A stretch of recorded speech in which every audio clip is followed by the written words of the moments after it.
What's up, everybody? Welcome to Take No Offense. A couple of friends who grew up together in Pennsylvania. Now we live on opposite sides of the country. So, this is our chance to get together weekly to share our thoughts on politics, news, sports, and entertainment. I'm Eric Messersmith in the Los Angeles area, Brian Johnson in suburban Washington, D.C. How are you, my friend? As I'm I doing adjust my well. camera. No, you're good. I'm a little subdued this week. I'm still recovering from the death of Sir Charles Kirk. Oh, Are you yeah. going to go? Did you see they're going to do the big thing in Acrisure Stadium in Pittsburgh? They had the big one in Glendale, Arizona. I'm sure you saw that. I saw bits and pieces. Yeah, I I saw a did. There. man wheeling across the stage. It's the thing I didn't like about the picture. I don't know if you've seen it, but he has the cross on his shoulder, but on the base of the bottom of the cross, it has wheels on it. And I feel like Jesus would have loved some wheels when he was I know, lugging the right? cross across. I don't Well, think he had that, but it had the wheels that you no, it could had like the, carry it. that was quite a service. I didn't have I didn't have that on the list of agenda items tonight just because so many other things have happened and that's like I three know, but I'm days old telling you now. why I'm a little subdued. I'm dead serious. I make a lot of jokes on the show. You do. I'm Some of them still inappropriate and offensive. many of them inappropriate and offensive. I don't know why, but I'm still wrapping my brain around that. It's still with me. It's still here. I don't know how it'll affect the show, but we'll see. I mean, look, it was a massive event in political news, and I don't think anybody has fully absorbed yet what the impact will be. And it's going to be a while before we know. And that I'll tell you, there were some things. I mean, we might as well, since you brought it up, talk about the service for a second. There were some things that I thought were very nice, The particularly one in Erica Arizona. Kirk. Yeah, Erica Kirk's speech was, I thought, really powerful and impressive. And the way that she said she forgave the guy who murdered her husband. We turn the And other cheek, as you well yeah, know. Having yeah, received the prestigious Eagle of the Cross award, you're I did. familiar with the doctrine. When I was in Catholic school back in the day. I Yep. was not a worthy recipient of that award, I will say. I stole that award. But I think Stolen valor. that was stolen valor. That was the positive. The negative was, not Everything surprisingly, else? Trump. Well, pretty much everything else. Stephen Miller was just a disaster. I mean, it was He basically looks like a disaster. us and them, and they killed Charlie, and we build things, and they destroy things. Fuck me, man. Like all the theys really bothered me Do you think his because wife is bothered by this? Like, I'm dead no, serious. Like, his I don't wife know loves. Have her. you ever heard his wife? She hosts a No. podcast. She's all in. She is What, all in with it. capitalizing on his death? No, no. Kate, are you talking about? Are you wait? Whose wife are you talking about? Charlie Kirk's wife. Oh, right, right. I think you meant Stephen Miller's wife. No, no, no. No, God, no. Oh, Who gives a shit about her? yeah. I'm wondering No, if my spouse was murdered in cold blood for her political beliefs, how much motivation I would have to like climb on board to the circus. I don't think it would be much. well, she's doing it. She's the CEO now of Turning Point USA. Look, so far, I think she has handled herself by and large incredibly well. I mean, it's a tough It's thing. Jesus. she has been the beaming light, I think, of the aftermath. Stephen Miller has not been the beaming light. What a Right. surprise. Okay. Right. Unfortunately, you had that, and Trump brought it up too, the they thing. They Yeah. killed Charlie Kirk. I'm sorry, who killed him? A single, as far as we know, we always can be corrected later if more information comes out. But as we sit here today on September 23, year of our Lord 2025, it was one person who killed Charlie Kirk. One disturbed, demented individual, right? Now, were they radicalized on the internet? Probably, sure. But so were, I don't know, almost all the other shooters, mass shooters, political violence, the people that have perpetrated Well, that over the last few years. So the they thing, I mean, we talk about political rhetoric and things not being helpful. That is not helpful. When you castigate an entire movement, essentially say they murdered Charlie Kirk. I'm sorry, that just, and the other thing too was Trump.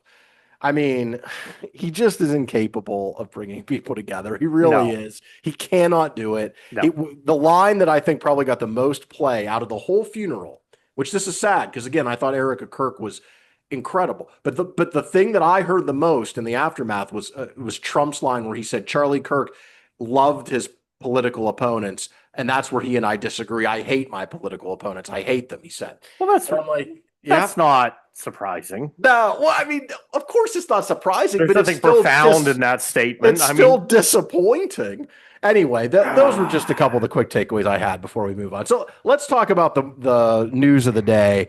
We're recording this on Tuesday evening, and later tonight, a few hours from now, Jimmy Kimmel will make his return on ABC, the ABC network, with his show. However, two of the major affiliate groups of local TV ownership groups, Nexstar and also Sinclair, have said what a they will surprise. not air that on their ABC affiliates, of which they own many across the country between the two of them.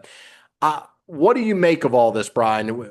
This happened after we did our show last week. So take me through your thoughts on Fallon. First, the way that it went down, and now the reversal of ABC to put him back. Or I'm sorry, Jimmy. Yeah, Fallon is next, according to Trump. So what did you Jimmy Fallon? Yeah, Jimmy Fallon is like the most harmless person. No, Trump said in a tweet, True Social post last week that they got Colbert first. He mentioned Fallon, and of course, Jimmy Seth Fallon Meyers takes politics about as seriously as I do, which is to say, not much. Yeah, out of the four of them, like Colbert, Kimmel, Seth Meyers, and Fallon. Fallon, I don't watch much late night TV anymore at all. But I Fallon can't imagine. Is by far he's the so least. Down the middle. Yeah, he's by far the least contentious. Anywho, what did you make of the whole Jimmy Kimmel saga? Well, I mean, dude, at the end of the day, this is going to come down to money because businesses rely on money to stay in business and maintain their businesses. So it's no surprise that Disney/ABC caved. I'm sure people, dude, I have done no research on this, but I would imagine you have one side that wants Kimmel gone and they celebrate it. I would imagine there's an opposing side that supported Jimmy Kimmel and probably wanted him on air. And they probably started canceling their subscriptions to things. And then they were like, wait a minute, we don't want that. We don't want less viewers. We can stay the same in the hope of getting more. And so they decided to bring Kimmel back. Look, at the end of the day, I've said for a long time that this is about money. It always will be. It always has been. Businesses aren't interested in politics in the money that they can make. I think Disney made a huge mistake about getting involved in politics years and years ago. I think they should have never done it. I think they should have maintained straight down the middle. Apparently, you can't avoid it like Jimmy Fallon. Jesus, man. I'm so surprised Jimmy Fallon is on anyone's radar. I mean, I don't know how much you've watched him, but he doesn't even really make political commentary. He doesn't claim to. It's really not his bailiwick. I digress. What do I make of this? I mean, Jimmy Kimmel will be back. I'm sure he'll have a few 100,000 viewers. There are YouTubers who will get many times the amount of viewers that Jimmy Kimmel gets, and everyone's going to move on with their life like we do with everything else. Like we do with school shootings, like we do with wars, like we do with everything else. We'll just move on and forget about it, and 2 weeks from now, it'll be something else. That's what I think will happen. I hope you're right. I think that would be like best case scenario. Really? Because I think cancel culture is one of those things that is such a broad term that it almost lacks meaning. Yeah, and like 6'7". Have you heard 6'7", by the way? No, what is that? Anyone told you 6'7"? They say 6'7". They do this. I don't know what that means. What does it mean? Yeah, Sebastian's in the background doing it right now. It doesn't mean anything. Like it's a thing that people say that doesn't mean anything. Really? It has no meaning. Well, that's why I bring it up. It has like no meaning. I had to Google it. What's the context you would use it in? I guess any context that if it you has can no use meaning. it in any context. Someone says something nonsensical, and you're like 6'7". 6'7". Okay. Yeah, it's a. I don't know. It's a very Gen Z thing, millennial. Maybe Gen Alpha if it's your son, because you are on the cutting edge of the what the kids like. No, my point being is it doesn't mean anything. The Kimmel thing? Yeah. Oh, you're saying cancel culture. Yeah. So I think the problem here is this is far worse than cancel culture because this is the government, and that is the problem, right? So as many people have discussed, freedom of speech does not protect you from being fired from your job for saying something stupid or we talked about offensive. Right. We've talked about this at length. Now, I am very close to a free speech absolutist, so I don't think businesses should, in general, fire people for that. But that's a different question. That's a should question. What the First Amendment does protect you from is the government censoring your speech. And if you followed this at all, Trump has been making threats against ABC for a long time. Brendan Carr, who's the chairman of the Federal Communications Commission, has been making threats against broadcast networks who need an FCC license to operate for a while. And he said the other day on a podcast, the day Kimmel was suspended, he said essentially they should do the right thing, and we could do this the easy way or the hard way. And then Nexstar stepped in, the affiliate group, and said, we're not going to air Kimmel on our affiliates. And then ABC came in and said, we're going to pull him off the air. Nexstar, by the way, they are trying to buy Tegna, which is one of their rivals. $6.2 billion. Right, a $6 billion deal. They will need FCC approval from that, and they will need Brendan Carr's approval. This is why it is so dangerous to have the government weighing in. Even I give Ted Cruz a lot of credit. Ted Cruz came out the other day, and he compared it to a Goodfellas shakedown with Brendan Carr. That's exactly what it was. It was like, it's a really nice TV network you have there. Would be a shame if anything happened to it. And look, if he were a private citizen and he said that, it's not good, but who cares, right? Right. But he's not. He is the head of a government agency with direct power over these media outlets. That is why this is so much more dangerous than the typical cancel culture debates that we have all the time. This is the government suppressing speech of a private organization. That is fundamentally what the First Amendment is about. The government suppressing speech. That is what is happening here. And it's been happening in more subtle ways throughout this presidency. That's when, Donald Trump shook down CBS. We've talked about this before because of some ridiculous complaint he made about the way 60 Minutes edited a Kamala Harris interview, which if you watch the interview and the edit, the claim was inconsequential. Right. It was completely meritless. Legal experts, I did not hear one legal expert say that claim had any merit. But CBS's parent company, Paramount, paid Trump $15 million to settle it. Why? Because they wanted a deal approved with Skydance, who now for billions. Paramount for billions of dollars. Right. And pennies on the dollar. Right. ABC did a similar thing with paying out a case against George Stephanopoulos. The shakedown we're seeing, that's bad enough. But then you add this second layer of the government weighing in to pressure networks and local affiliate stations, in essence, to stop speech they don't like. So no matter what you feel about Jimmy Kimmel in general or what he said specifically, that is really a terrible, chilling precedent to be set. So I was really disappointed with Bob Iger and with ABC for backing down. So now I have to give them credit because in the face of pressure, they are now stepping back up and saying, and look, you're right. The point you made is right. They're getting a ton of pushback from the left the other way. Canceled subscriptions. So I'm not saying they're entirely like a white knight here. No, they don't care. They don't care. It's about money. They care about the money. If that were the case, wouldn't you rather, like, if your two choices are upset liberals who might cancel their Disney Plus subscriptions on the one hand, and on the other hand, Donald Trump and the federal government and the FCC that you need approval from. I believe Disney's trying to acquire the NFL network, and I believe they will need approval from that as well. Like if those are the two forces, and you're going to piss one of them off, from an economic standpoint, long-term business model, wouldn't it make more sense to side with the government? Do you know what I'm saying? And take the hit from the liberals who canceled Disney Plus in the short term. I don't know. I don't know how that math works out. I hear what you're saying. I really do. But I just think this idea that these corporations have any emotion or feelings about any of this is so hilarious if you've worked in a business of any relative size. Because it's not, no one cares. It's very bottom line.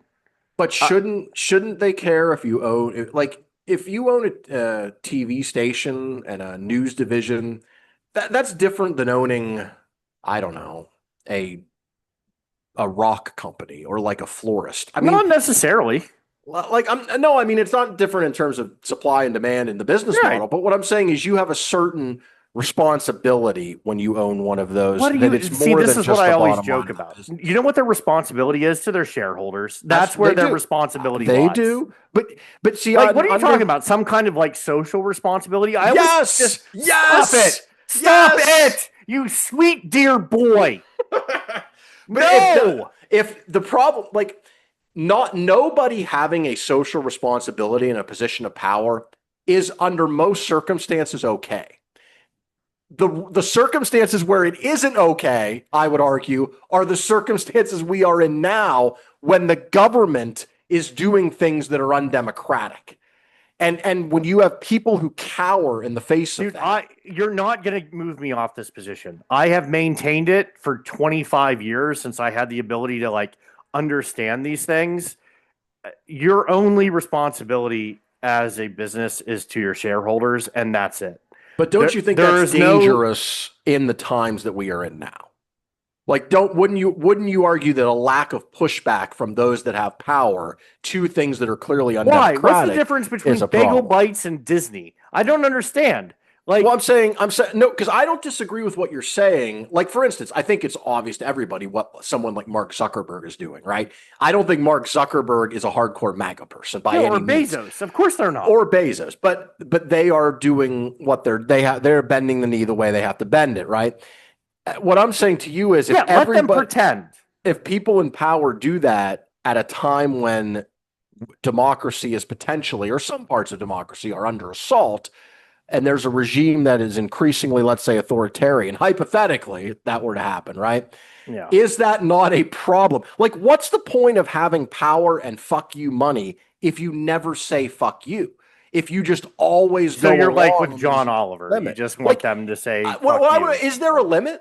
Like, if the FCC came in tomorrow and said, Disney, if Brandon Carr and Trump were just more direct and they Yeah. just said, we are going to pull the license of ABC and shut the network down unless you cancel The View, cancel Jimmy Kimmel, shut down your news division, and are you saying that Bob Iger should just be like, okay, No, right? Is no. there no line? Is there no responsibility to anything No, broader because than all those just things that money? you just mentioned would harm their business, which is why they would do it. They If would it had a fight at net that point. No, if it had a net positive effect on your business, they might invite it in, but it would have a net negative effect. Well, So of course they wouldn't do it. the funny part about all this is ABC, which used to be an incredibly valuable asset for No, any not so company, much for Disney, anymore. now is I saw a person today on CNBC. They made the argument that Disney should just shut down ABC. Because they said it's not worth it to them because it's such a tiny part of their business at this point that the hassle of having to deal with the FCC, they should just shut it down and It save is, the but it cost. has an intrinsic value It does. that person isn't considering. There's a nostalgia to these networks, but I do wonder if they will exist in 30 years. Like, will Probably NBC, not. ABC, and CBS exist No, in 30 years? YouTube is gonna, or whatever the next iteration of YouTube is that we're not aware of now. Yeah. Those are the things. Like, look, these things like Sears isn't a company anymore. I mean, I know Shaq still does commercials for J.C. Penney, but like, dude, when I say Sears and J.C. Penney, those are things from our childhood that were massive industries that were around for a long time, and of course, they got replaced. The idea that CBS, NBC, and ABC may someday be replaced or be left behind is not crazy to me. No. But what I'm saying is the person that wrote that article isn't considering the intrinsic value of those companies, the ability to be on air, to advertise their other products and services that they offer. Like, it's a lot more complicated. Yes, it is a very small percentage of their business, but there are some things in business, and you know this very well. I don't have to explain it to people who are listening. It's not always necessarily valued in just those dollars and cents. There are other types of value that those things can bring. And I think ABC does that. Yeah. Yeah. I guess maybe I'm just disappointed that I was initially disappointed in the lack of pushback. So I'm glad now ABC is with Disney reversed that for whatever reason. I think that's the right thing to do. Yeah. And look, at the end of the day, that is what this should be about. Because there are certain things in relation to speech, news, where it cannot just be about money. I mean, we used to have a rule in this country where corporations couldn't own our networks. That was a thing. Yeah, I And the remember. reason it was a thing was because of what I'm talking about right now. People, I think, rightly predict, they were Yeah, right in their prediction that once you have giant corporate entities owning news divisions and corporations, you will see their corporate interests override yeah, potentially their news and free speech issues. And for that makes sense, as you said, for shareholders, for an individual company. The problem is if everybody does that, where does that leave us as a country? Like that still matters, right? I mean, like America's not just about the bottom line of Disney or Meta or X. It's about other things too. sure. And those things have to exist in balance. I saw Trump at the United Nations today, Brian, the start of the United Nations. He was a busy boy today. He He was. met with a bunch of leaders. He gave a very fiery speech in which he castigated the United Nations member states primarily for allowing immigration, which obviously he's not a big fan of. And also, this was kind of an interesting one. He wants them all to go back to fossil fuels. He's very unhappy. Beautiful coal, Beautiful beautiful clean coal. coal, I mean, which is the only way you can reference it. I just was watching it, and again, I know. Look, I want to be clear. I have no expectations anymore for like something better. That said, I remain disappointed. I remain, and I'm going to praise Trump here in a minute. But so it's not that I knock him on everything, but that speech was kind of, first of all, on the merits, it was dead wrong. Like, yes, mass immigration has become a problem in Europe. That is a legitimate critique. But on the energy thing, it's just so factually inaccurate. Like that speech on energy would have been right 30 years ago. 30 years ago, we did need a lot more fossil fuels. 30 years ago, clean energy was a lot more expensive. But guess what's happened? It's now cheaper. Solar energy is cheaper. Look at China. They are building solar panels at a rate many, many times what we are doing in America.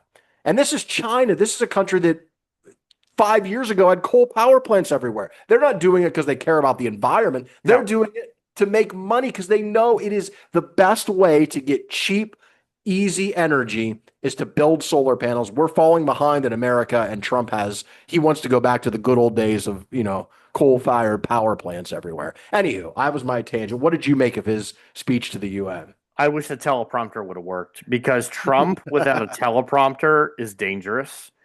Uh, I like how he's very concerned about Europe, less concerned with Asia, Africa, other parts of the world, South America, for example. Though he did credit El Salvador. He thanked El Salvador for bringing back our immigrants. I mean, he spoke for an hour and he basically had 2 points, which you already mentioned that he wanted to really hammer home.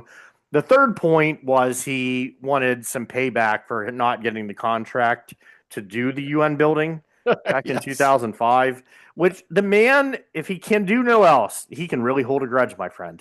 Oh my God. He is He really remembers the people most who petty, slighted vindictive him. individual. Yeah, and I guess they got stuck on the escalator, but Melania was in good shape. Thank God, Melania.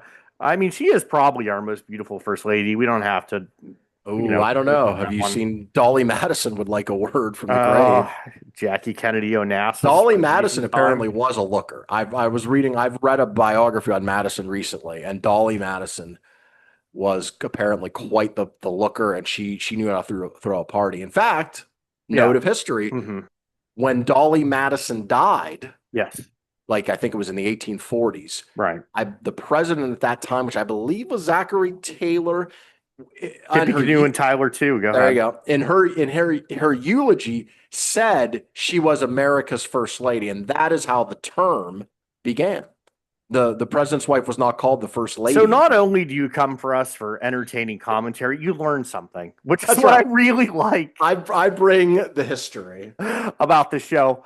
Yes, but fortunately, our now First Lady, Melania, is in excellent physical condition, so she could go upstairs. She can. Yeah, the escalator thing Trump, was Trump, funny. who also mentioned he was in great shape, could also go upstairs. Dude, it is so embarrassing on so many levels to have that speech in front of the world. It crushes my soul and it hurts and I don't like it, but this is where we're at. And there's Yeah. a part of me that I don't know how the whole process works, but I'm in the acceptance stage. I was angry. I denied it. Whatever happened before that. But I just accept that this is where we are now. I'll just land the plane with wow, it was not great. No, it was really, I mean, it made me sad for my country. But to your point, you almost build up a callous to it You do. because it's just this is what we've seen now for these 9 months. And I've said this with Trump from the beginning. What he says is important, obviously, because he's the president, and That's I what he care about it. believes. But what I'm most interested in is what actually happens. Yeah, what he does. Right. And This limiting is this the part where you're going limiting to pay the off damage. Trump compliments? Because I Yes. actually have Okay. a So lot of here's Trump compliments. So here's go ahead. here's my compliment of Trump is after that ridiculous speech, he met with Zelensky Yep. and was really complimentary of Zelensky. And then after the meeting on True Social, he posted this. It was quite long. I'll read a part of it. He wrote, after getting to know and fully understand the Ukraine-Russia military and economic situation, and after seeing the economic trouble it's causing Russia, I think Ukraine, with the support of the European Union, is in a position to fight and win all of Ukraine back in its original form with time, patience, and the financial support of Europe and in particularly NATO. Like, bravo. Where was this 6 months ago? I read this and I couldn't believe it. Like, finally. You thought it was fake news. Now, he still hasn't put the sanctions on Putin, so I don't want to, I don't want to overstate the case. But this is a big improvement. This is a hell of a lot. This is better than berating Zelensky in front of his face and also basically telling him you're going to need to give up half your country to Russia to make peace. This is what I'm talking about. Like, it's taken a long time. Again, still haven't leveled the sanctions that we should on Russia, but to Trump's credit, he's trying to push the Europeans to stop buying gas and oil from Russia, which they are doing. Most of the countries in Europe are doing. They're gradually decreasing their amounts. And so I have to give Trump credit. Will he back it up with action? I hope. We'll see. But this is a really nice signal. Well, he has ended 7 wars. That's right. He mentioned that during the Which, UN by speech. the way, if you do once again, you do a fact check on that. Look, there were a few of those conflicts that he does deserve credit on. Absolutely. So that is not all complete bullshit. If few of those conflicts, he did step in. Because he wants to win the Nobel Peace Prize, Eric, because Obama has one and he wants one. But a lot of those were skirmishes, not wars. He's so shallow. It's unbelievable. But the two big ones. Dude, it would be amazing if he ended the Ukraine war and Israel and Palestine just to win a medal. He's like a 7-year-old. He gets a treat at the end. He's excited.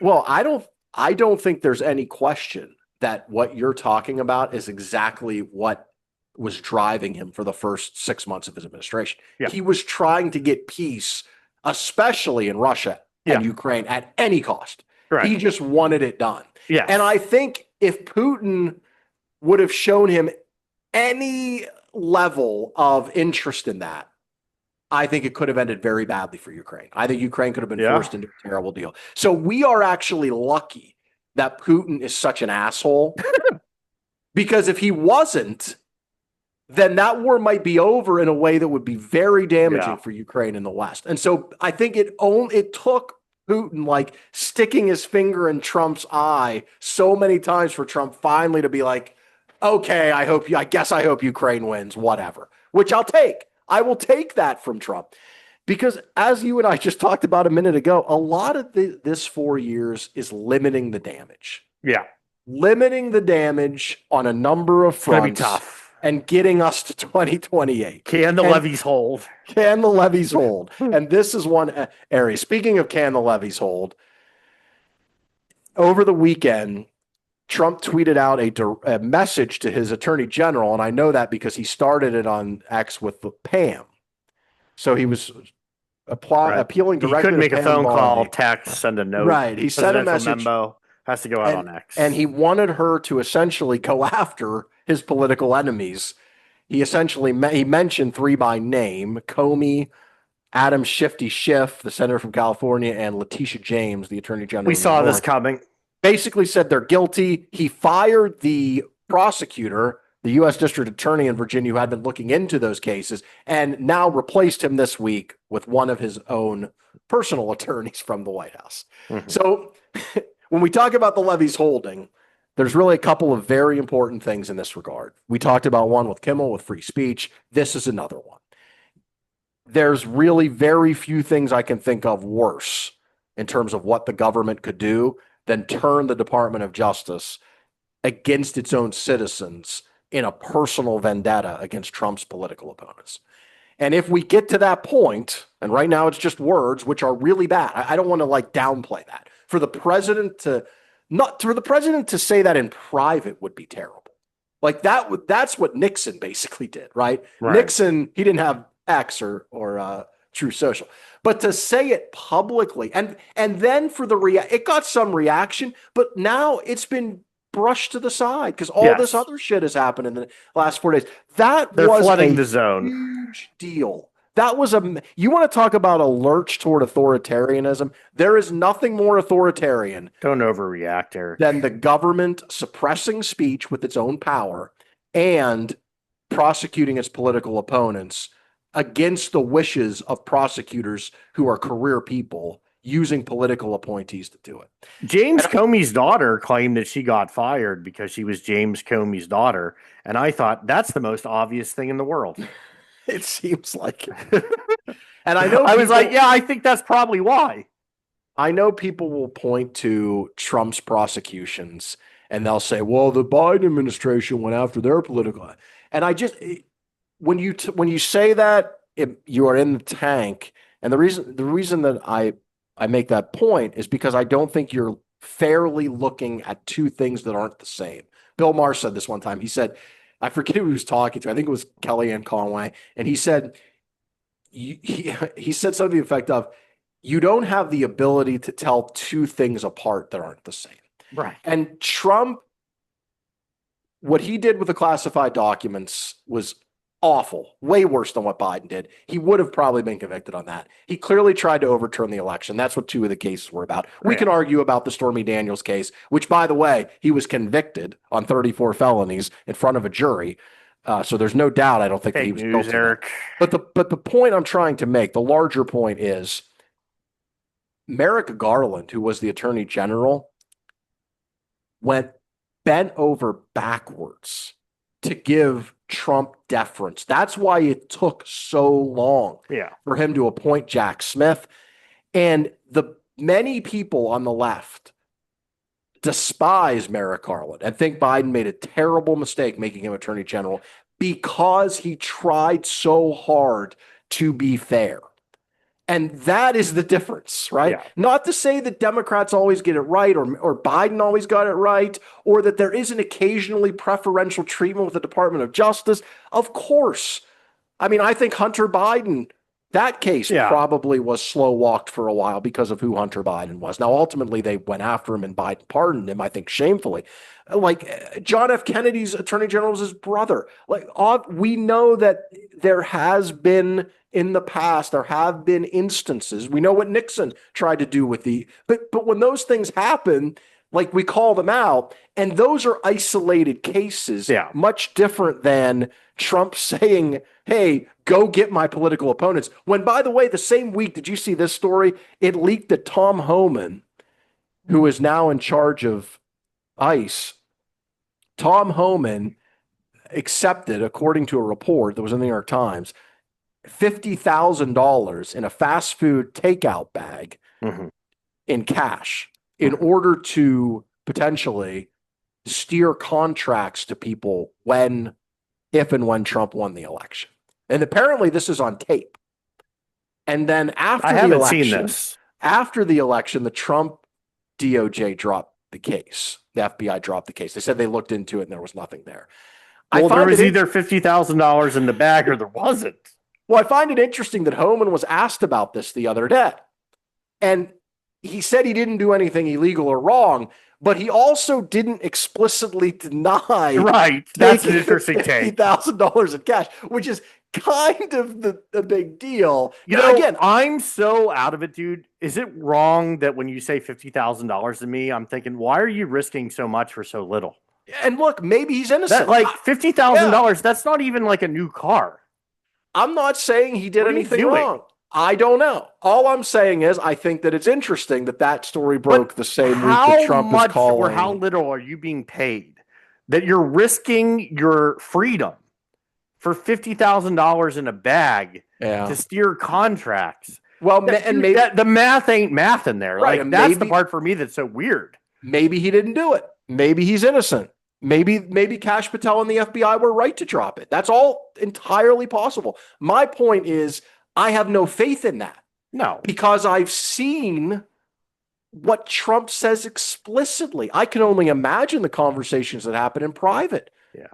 If in public he's basically saying, I'm putting my personal lawyer in there to go after my political enemies, Pam Bondi, you basically you better do the right thing. Yeah. Like I just how can I have faith?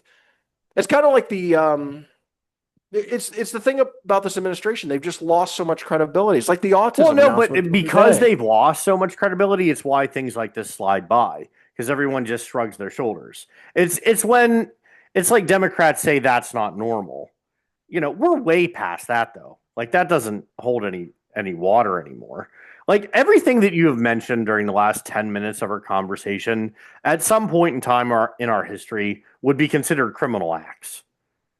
And If would, Joe Biden had sent a tweet that said, Merrick Garland, you better do the right thing essentially and go after Donald Trump or go after it would be dominate the news cycle for weeks. People would be calling for his impeachment. There would be protests in the street. It would be a massive story if Clinton had done it, if George W. Bush had done it. Now it's like, I don't want to completely reset, but it's what Ted Cruz mentioned about the free speech thing with Jimmy Kimmel, which is Ted Cruz knows rightly that Democrats will be in power again at some point. And what he's afraid of, and what I think he is rightfully afraid of, is they are going to look at what has happened and say, you know what? When we're in power, we're going to do the same thing, tit for tat. And I think that's a keen observation by Ted Cruz, and I think it's likely to happen. Because you're saying it would have been crazy for Joe Biden. It would have maybe even been crazy for Kamala Harris. But who's to say one of these young bucks doesn't get into power, who's observed these last 20 years and said, you know what, this thing that Trump did is a pretty good idea when I get into power, and I'm going to seize it and do the same thing. I don't know, man. It's not too far off, and it's not crazy to say. Once the precedent has been set, and that's why it's so dangerous. I do think that's a great observation by Cruz, because I think he's on to something there. Right. You're first of all, the principle is the most important thing.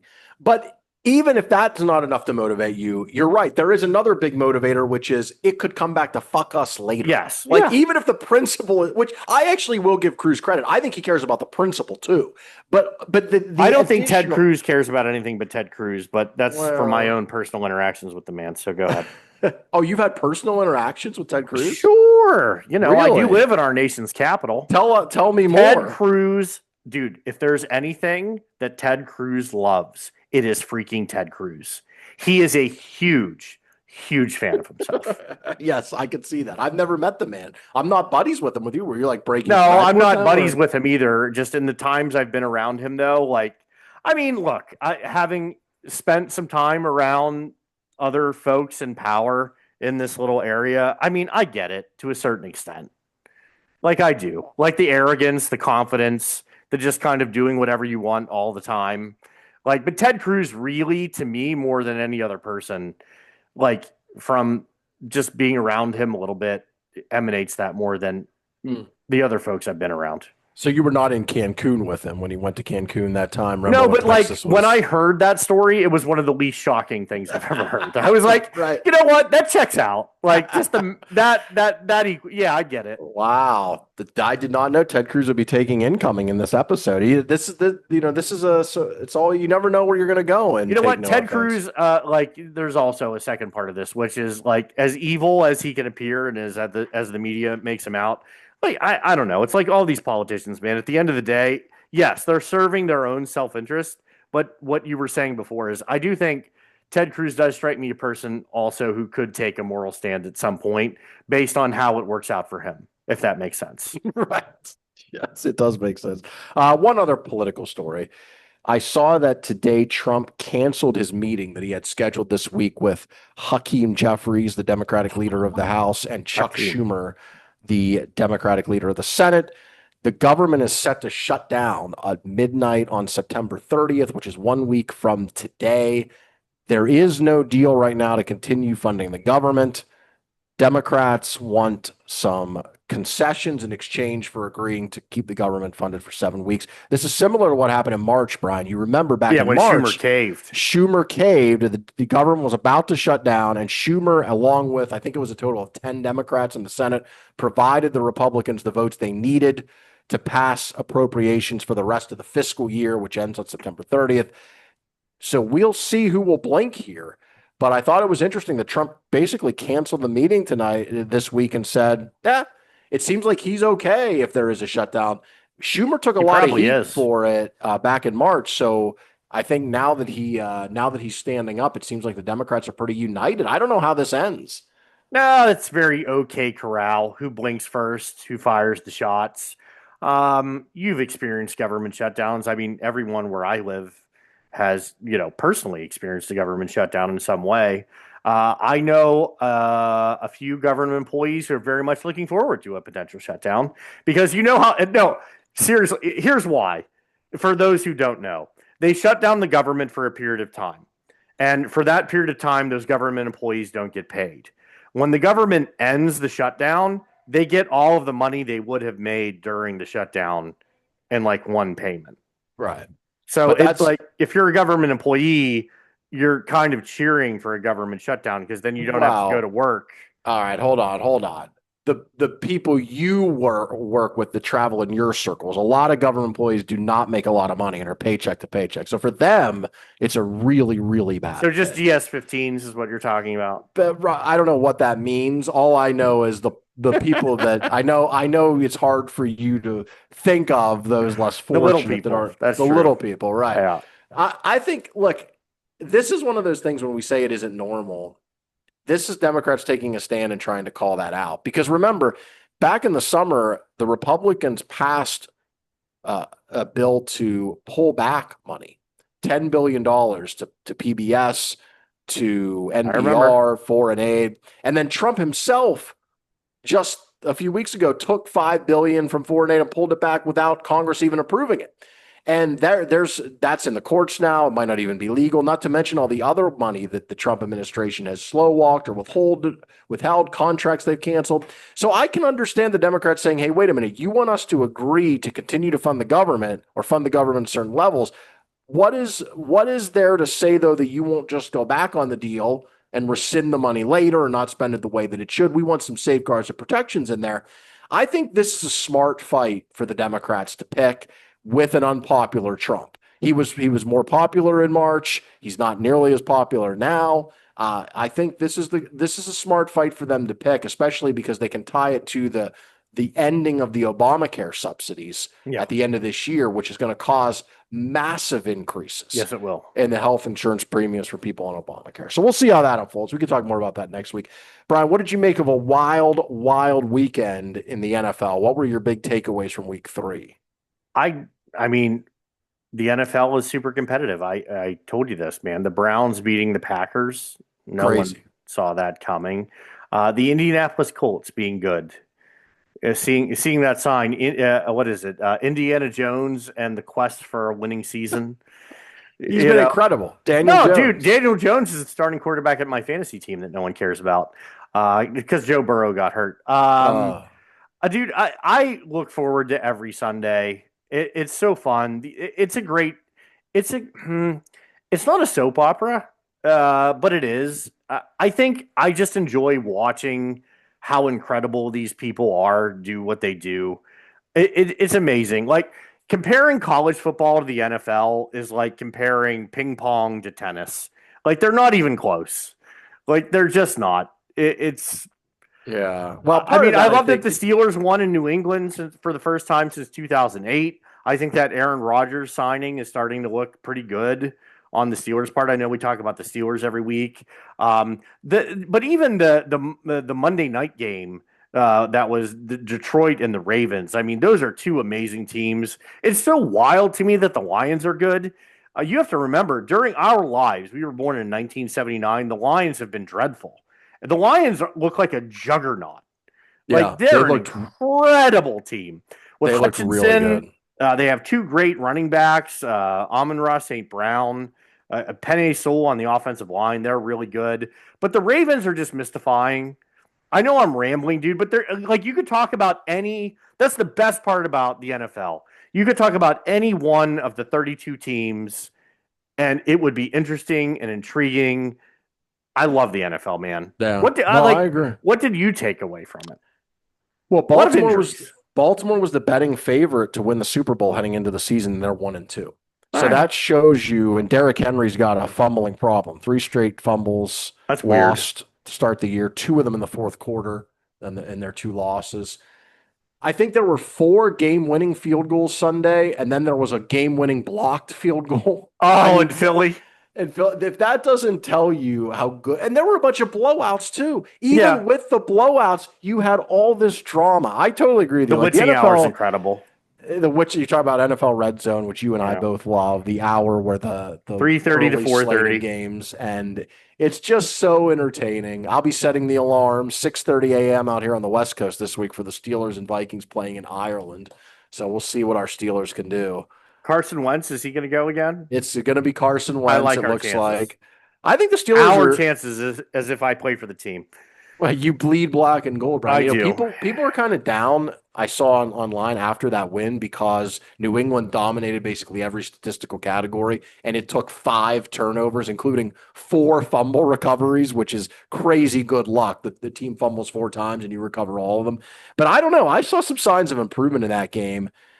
Derek Harmon, the rookie first rounder, good player, going to be really good. Porter and Elliott might come back this week. I don't know. I think we're going to be 3-1 heading into the bye. I agree. I think we are going to be 3-1 We heading are. into the bye.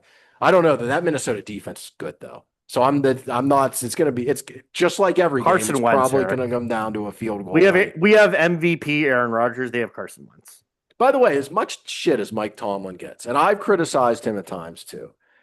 They had the stat the other day in 1-score games, the Steelers have been in near the top of the league over the last 3 or 4 years of 1-score games.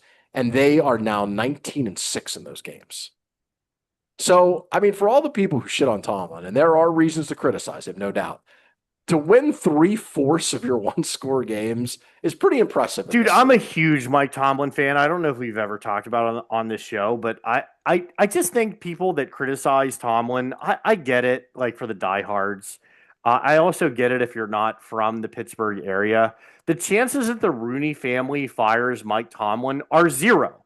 There's a 0% chance. Not if they have a losing season this year. I think if they have a losing season, he's gone. He will not get fired. You don't think so? If they go 6-11. No. You don't think I think he's gone. No, I think he'd have to go 6-11. I think they would 3 come straight to seasons. I think they would come to a mutual agreement. I don't think it would necessarily be just. I think Mike Tomlin would get hired by someone the next day, and I think it would be foolish. He's a really great NFL head coach. Actually, to be honest with you, if we're saying what would likely happen if they're, which I don't, by the way, I don't think they will be. I've said all along, I think they're going 10-7 ish. But I'm going to go 11-6. It's possible. Yeah, I could see that for sure. I think if they have a bad season, what would happen is they trade him because he's under contract. They're not going to fire. I think they would trade him and they would probably get a couple first-round picks for him. Yeah, probably. And I wouldn't necessarily. And it would be a good trade. Right. All right. One other sports topic before we move on, I wanted to run by you since you're a big baseball fan. The MLB is officially, for next season, going to introduce at the major league level the robot umpire. Teams will get 2 challenges per game.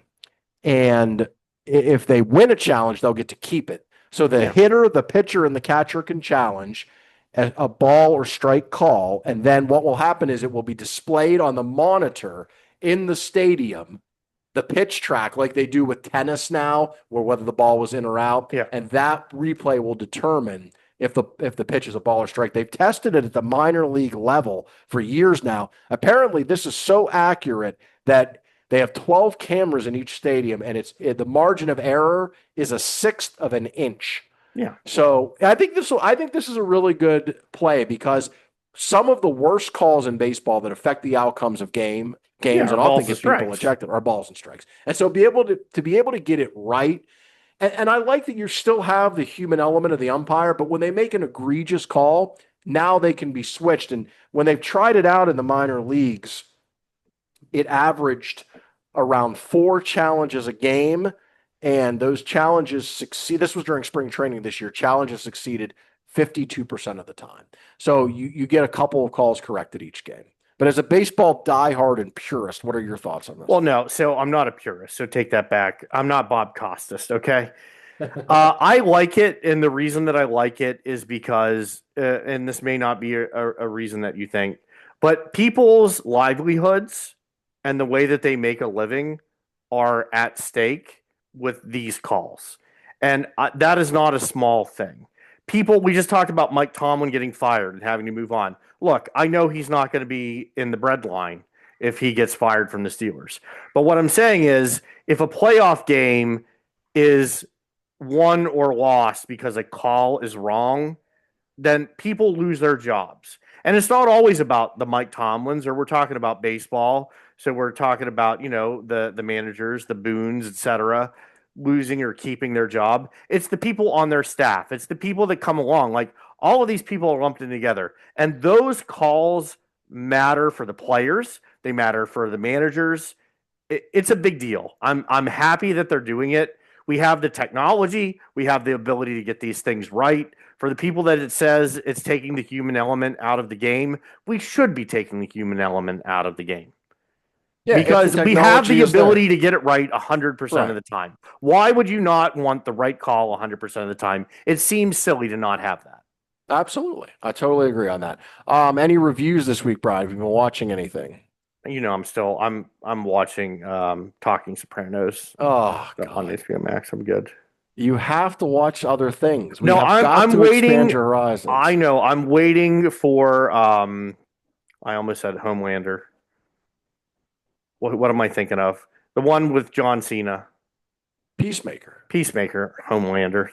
I'm also waiting for Homelander, which is The Boys season 5 to come out. But when Peacemaker finishes, I'll give a full review of that. But I got nothing this week, buddy. I've been watching a lot of documentaries. I've been on a documentary kick with a wife. She loves documentaries. So the Good. one I just finished last night was AKA Charlie Sheen on Netflix. Yeah. I've watched a bunch of Netflix documentaries. I've said before, Netflix just they are so good at documentaries. And the thing I like about most of them is they're short. They're like 2-3 episodes. The Charlie Sheen one is really interesting. This guy obviously has had an incredibly interesting life. And when they do this documentary, you go down memory lane about all the things, starting Tiger Blood. starting the fact that his dad was a huge star, is a huge movie star, and Martin Oh Sheen, yeah. and all the way through his addiction and his marriages and all of the Heidi Fleiss, the Hollywood Madam that he was involved with, all of it. It's all in there. And they even interview like his friends. His drug dealer is interviewed as part of it, which is hilarious. That is Both of hilarious. his two ex-wives, Denise Richards. ex-wives, and Denise Richards is in there. And it's the thing I like about it is it does not try to sugarcoat it. It is raw. It gets into the bad stuff. A lot of it. John Cryer is in there, who was his star on 2.5 Men, who has, let's just say, a lot of mixed feelings about Charlie Sheen because he basically tanked that show. Oh yeah. We talked about how TV is dying. That show, in fact, that may have been one of the last like really huge television hits. And it was such a big hit. They mentioned this documentary. They offered and he accepted $2 million per episode. Charlie, Yeah, and they Sheen. did how many a season? Like 20 something. Yeah. which now nobody watches network TV. So it's crazy to think that anybody would get $2 million per season. It was like a window into a different era. But he's an interesting guy. He's been sober 8 years, I guess. So the story ends on a nice note, but it is not a nice story in a lot of other parts. And there's some funny stuff in there. Like Sean Penn is in the documentary. He's an interesting character. Yes. There's a lot of stories about Nick Cage, who's not in the documentary, but was friends with Charlie Sheen back in the day. There's some stories about Charlie Sheen's sexuality, which are. Oh, I've heard this. Yeah. Yes, I won't spoil it for you, but it's quite revealing. about his adventures sexually. Let's just say that he didn't really have a lot of boundaries in terms of what he would do with drug use and sexuality. So yeah, it's worth it. A couple other documentaries I saw briefly. The Jerry Springer documentary on Netflix, also very worth it. Talk about something that takes you back. You know, the crudeness, the crassness of Jerry Springer, the acceptance of that, Yeah. it kind of was like a precursor, I think, to where we are now. I thought about that when I was watching It's it because interesting.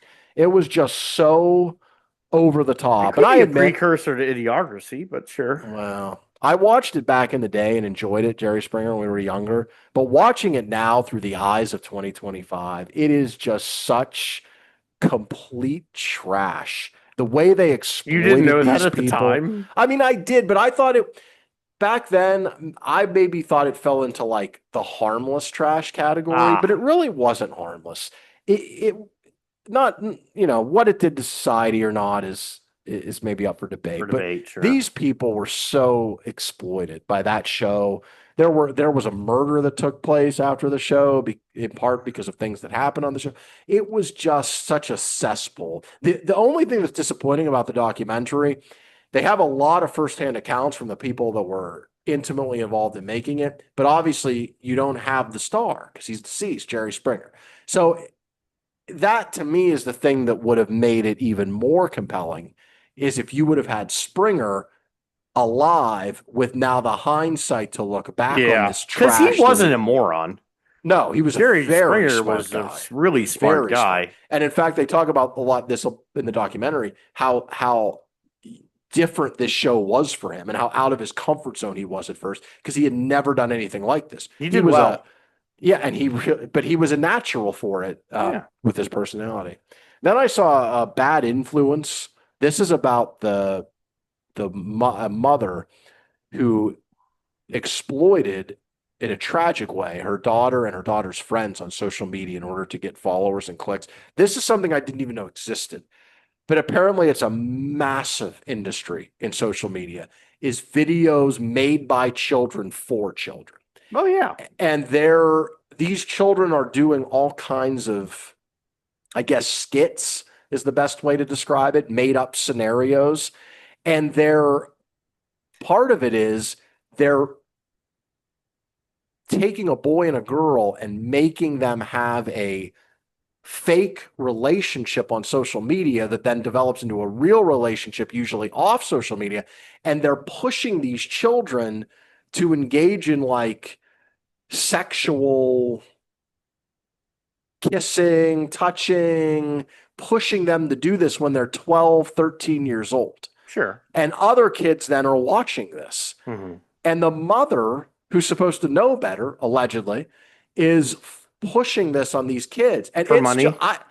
of course, and it's Right. making a ton of money, Of course. hundreds of thousands of dollars a month Yeah. money. That's I the thing love that's how you're stunning always too. shocked by these things. I It did brings not such know. joy to my heart. I didn't know this existed. I didn't know it was this It profitable. sounds obvious. She's been sued. They've looked into. The FBI's been involved, but it's still going on right now. Her daughter, I believe, is now 18 and has transitioned into more of like the OnlyFans kind of Yeah, yeah. content. Surprise, surprise. Yeah, and you can But make millions off of that. if you have kids, man, It's better than a job, buddy. like watch what your kids are looking at, Oh, for because sure. if your 12 or 11 or 10-year-old kid is watching some of the stuff that I've seen in this documentary, Oh, you good. should be terrified. Yeah, yeah. So it's exploiting these kids who are involved in it. And a lot of the parents in this documentary, I'm surprised that they agreed to do it because they've since pulled their kids out, but they essentially are kind of telling on themselves.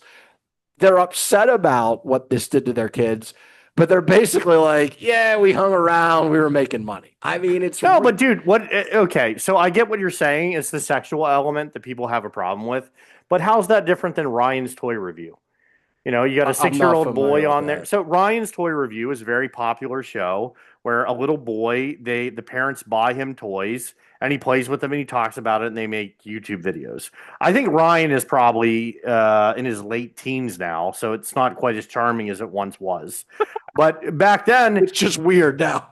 No, right. It's just weird now. But they've profited tens of millions of dollars off of putting their child on YouTube and having him review toys. I mean, he was 5, 6, 7 years old. I Yeah. mean, I'm sure he was having fun with his parents. They trusted him. And by the way, I'm not saying his parents did anything wrong. I'm Right. just saying that that kid really had no choice in Right. participating in the thing that he was doing.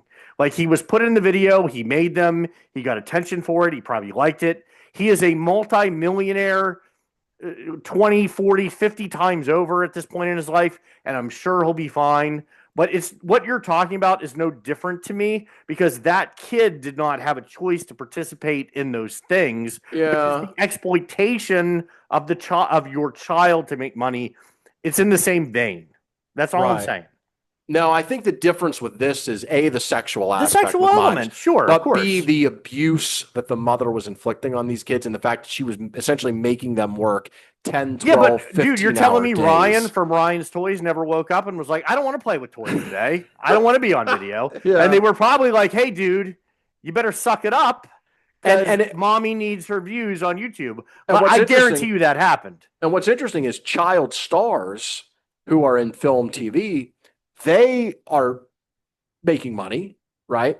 But they have very strict protection very in strict terms of the rules, right. number of hours they can work, what That happens is an to that interesting money. conversation. That is the huge difference here. Yes. This is essentially the Wild West. Yeah. There are no restrictions. So these kids are being terribly exploited, working 12, 14-hour days to make these videos. And they talk No, about this how is awful interesting. it is. This is interesting. Yeah. I would check it out. It's called Bad Influence. If you're like me and you were unfamiliar, thankfully, with these videos, because I obviously don't consume that content. I don't have a child who consumes the content. So I did not know this was such a massive thing, and I did not know how problematic it was. It's a really good documentary. All right, Brian, any final thoughts for this week? I did some live on premises reporting this week.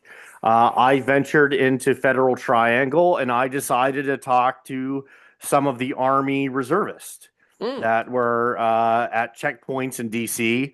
I had an appointment downtown to do this or that, and I decided to engage them. And I just wanted to report that they are incredibly bored. There is really, and talking to these guys, I was like, well, what do you do? And they're like, we just kind of sit here and wait to be told what to do. The one thing I was happy to hear is to a person, they all told me that they were actually being taken care of this time. If you remember, after January 6th, they really didn't have a place to stay. They were just kind of sleeping wherever they could, like it was the Wild West. They're actually taking care of them this time, which is really nice. They seemed like they were in good spirits. All in all, I asked them how long they had to be there. I promised them I wasn't with the media. Like, I was just curious. And they were like, and pretty much until they were told to go home. They really didn't have an end date in sight. But I will say they weren't doing much either. I think, I don't want to speak for them, but the sense that I got is they kind of felt silly being there. The one group I was talking to was on like by L'Enfant Plaza and the UPS pavilion, post office pavilion, which if you're not familiar with DC, dude, no one's there except people that are supposed to be there. It's like my Department of Energy, there's security. Like, it's one of the nicest parts of DC. Like, I would call it east of Federal Triangle. But what I got from these guys is there wasn't very much for them to do, and they were incredibly bored. And they actually seemed really happy that I was talking to them.